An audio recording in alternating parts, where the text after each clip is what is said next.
Bueno, disculpen la interrupción.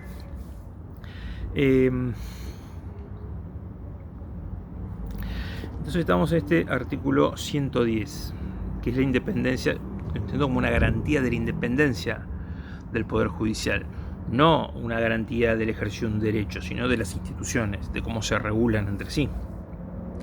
Ahí dice bueno, que el juez dura en su cargo durante su buena conducta, y habla también de intangibilidad en la remuneración. Como había sostenido en un momento, yo se los comenté, Jefferson decía, es una garantía contra la espada del Poder Ejecutivo, la bolsa del Poder Legislativo. Y fíjense ustedes que algo de sabiduría republicana había en esa época. Estamos hablando hace más de 200 años, Estados Unidos. El caso de Marbury y Madison en su comienzo había una cierta tensión entre el Poder Ejecutivo y el Poder Legislativo. Y ahí salió fortalecido el Poder Legislativo, dije el Poder Judicial, del Poder Ejecutivo al Poder Judicial, sale fortalecido con esa decisión de reconocerse en una decisión pretoriana como el intérprete y el guardián de la Constitución. Y la bolsa del Poder Legislativo, ¿no? Porque es la que distribuye, la que puede crear nuevos juzgados, la que genera impuestos nuevos. Y varias veces cuando los poderes ejecutivos se enojan con las decisiones de los jueces, siempre tratan de forzar, ¿no? Tratan de forzar. Bueno, este año va a haber, para ser parejos y no caer en los fanatismos ideológicos o partidistas, recuerden ustedes que, bueno, van a caer en el mismo.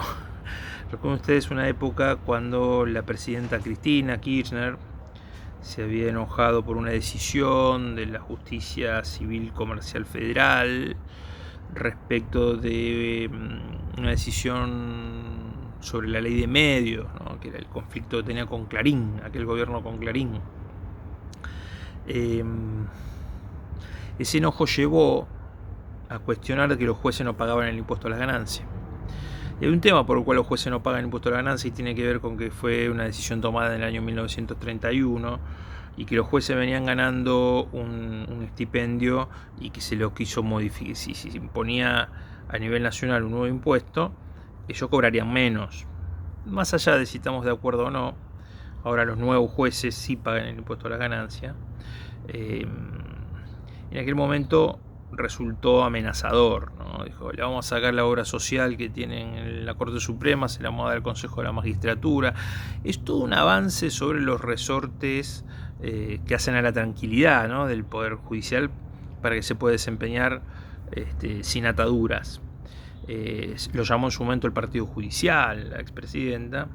Y bueno, el presidente actual, en su mensaje del 1 de marzo, no sé, el 1 de marzo cuando asumió, habló de una reforma judicial, de licuar el poder de los jueces federales, le sacó la jubilación especial que tenían, que no era el privilegio. Y hay siempre una situación de tensión. Bueno, por eso esta cláusula que dice no se puede tocar ni la intangibilidad de las remuneraciones, ni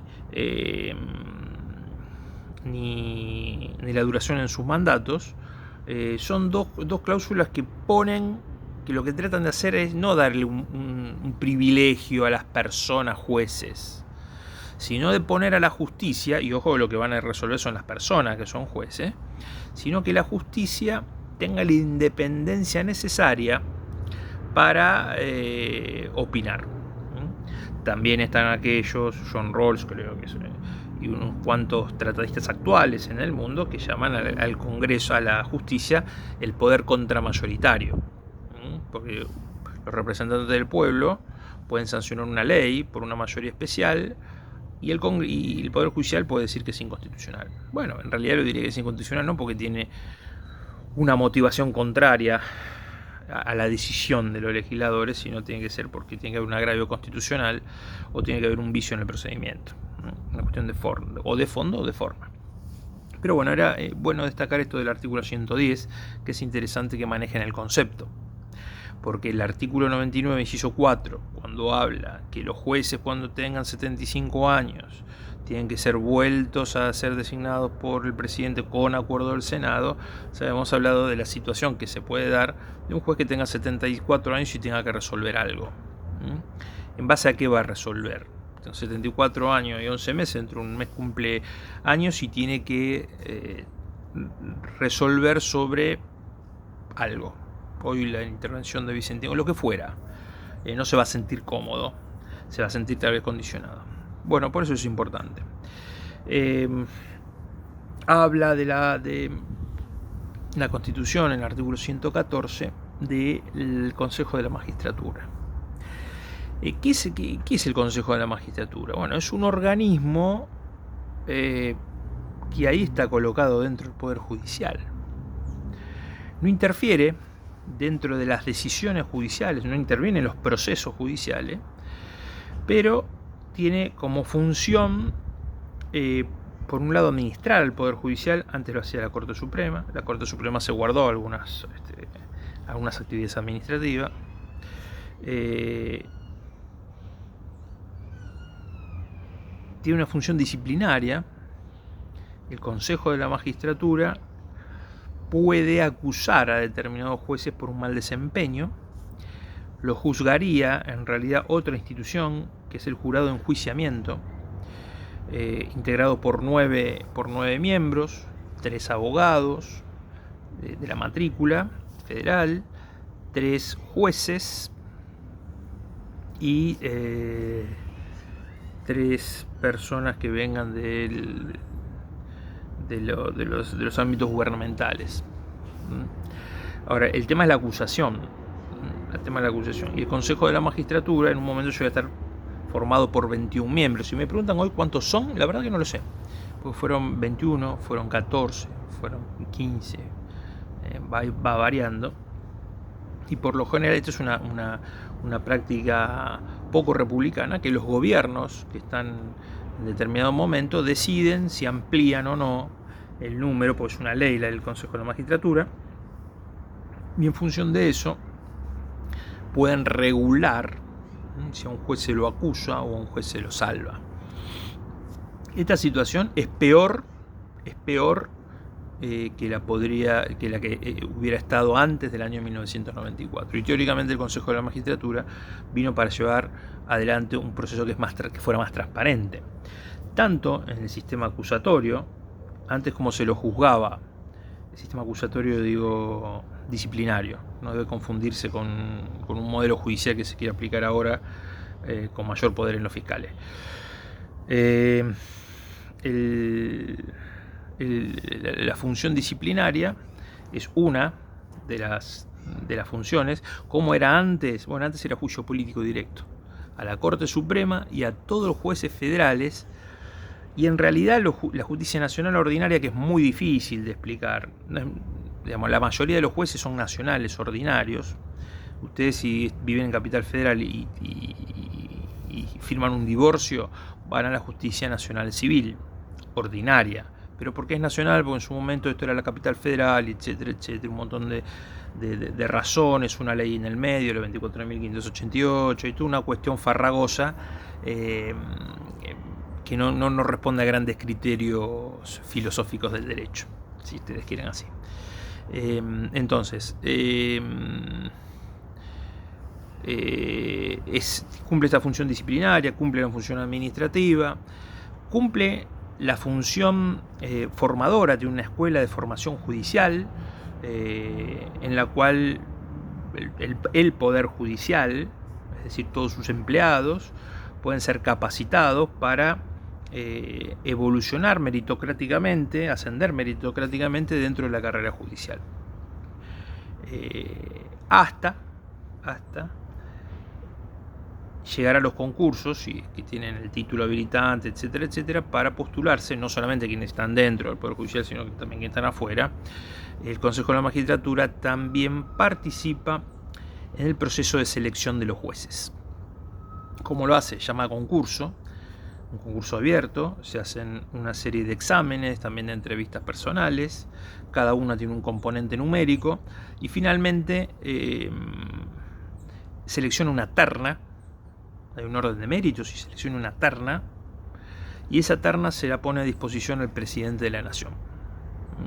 El presidente de la nación tiene que elegir entre los 3 y es designado juez. Envían los pliegos al Senado para que le da conformidad. Hay muchos jueces, más de 100, que han quedado ahí en la nube, porque a través de este proceso no llegó el Congreso, el Senado no llegó a convalidar, a dar acuerdo en los pliegos que se estaban formando, y en definitiva ahí quedaron colgados. Entonces, esas son las atribuciones que tiene el Consejo de la Magistratura. Ahora la pregunta es, ¿quién está por encima? Está clarísimo que la Corte Suprema de Justicia está por encima de las cámaras, de la Cámara Federal Criminal Correccional, por encima de la Cámara Penal Económica, por encima de la Cámara Civil, por encima de la Cámara Comercial, Civil y Comercial Federal, Nacional del Trabajo, eso sí. ¿Y el Consejo de la Magistratura? ¿Quién está arriba y quién está abajo? Bueno, no lo define la Constitución. Por eso se creó una gran discusión. ¿Y cómo lo resolvería si nosotros hacemos derecho comparado la justicia de los Estados Unidos? La justicia de Estados Unidos no tiene no se hizo este injerto jamás.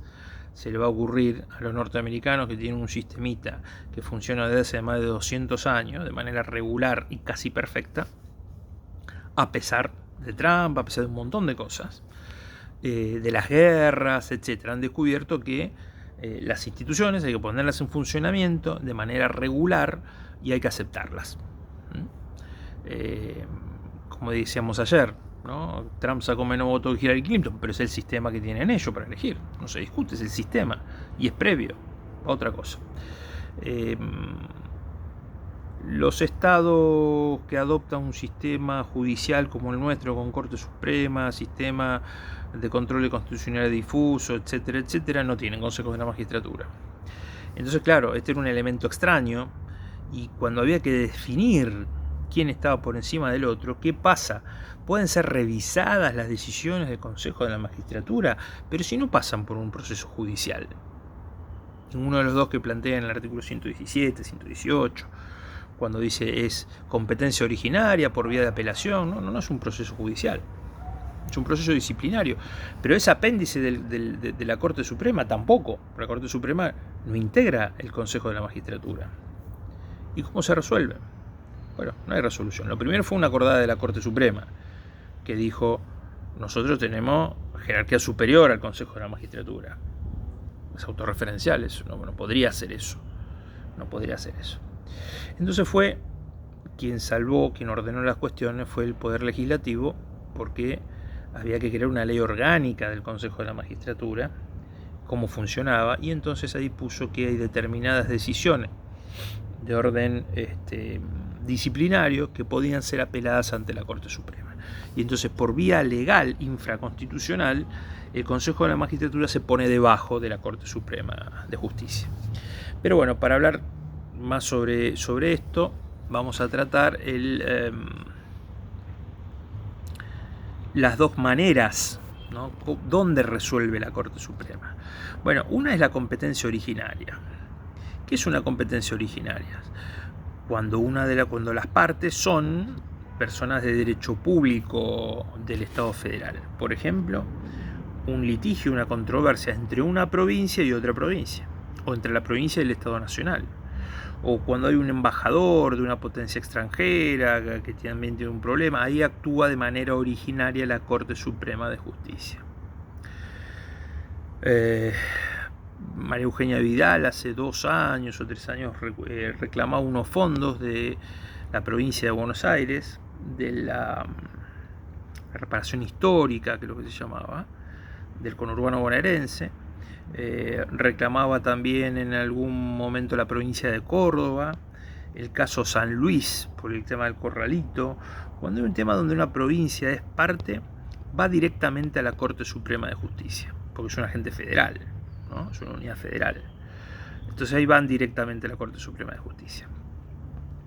¿Qué quiere decir por instancia, por vía de apelación? Bueno, por vía de apelación es algún conflicto que se trate en primera instancia, puede ser, no sé, un tema de impuestos, una persona que, o en los casos del Corralito, el caso Peralta, el caso del Bonex, no sé, hay millones, el caso Siricot, que se plantea un conflicto, un problema que tiene una persona con el Estado o entre dos personas, me decían con Sofovich, por ejemplo, en el cual decían, bueno, acá hay un problema, yo tengo un problema con Sofovich, decían, porque creo que tengo que tener el derecho de réplica porque me lo acuerda el Pacto de San José Costa Rica. Y yo entiendo que tiene una jerarquía superior a las leyes, todavía no estaba la reforma del año 94. Entonces eso fue materia de discusión, ¿no? Porque hay un conflicto, que Sofovich decía, es mi programa, no me van a censurar, en mi programa se dice lo que digo yo, y el otro dice, no, pero mira, hay valores superiores, vos hablaste sobre una cuestión de fe, y yo quiero ir a la réplica porque me lo dice el Pacto de San José de Costa Rica. Entonces eso, al momento de decir hay una cuestión constitucional, se hace la reserva del caso federal, ha ido a la Cámara ha resuelto de alguna manera hasta que se llega a lo que se llama el recurso extraordinario. Recurso extraordinario porque consideran que la cuestión constitucional no estuvo resuelta, ni en la primera ni en la segunda instancia. Alguno no quedó conforme. Ahí hay una actuación importante del procurador, que ahora vamos a ver en el artículo 120, que va a dictaminar, va a dar su opinión, y la Corte Suprema va a resolver si abre o no el recurso extraordinario. Porque algo tiene para decir sobre eso. Es decir, no todo puede llegar, todo podría llegar siempre y cuando hubiera un agravio institucional y se hubiera hecho la reserva del caso federal en el momento procesal oportuno, pero no todos los casos van a llegar a la Corte Suprema, llegarán algunos. Y en la Argentina lo cierto es que llegan muchísimos, demasiados. Por eso yo creo un instituto, es el Certiorari of Law, como para poner un filtro, ¿no? A ver qué llega, tiene que ser una cuestión que debe ser resuelta porque no está resuelta en el derecho. Bueno, esa es la vía de apelación. No se puede llegar a través de un recurso extraordinario. Por supuesto que tiene que haber motivos de gravedad institucional, y así llega a la Corte Suprema.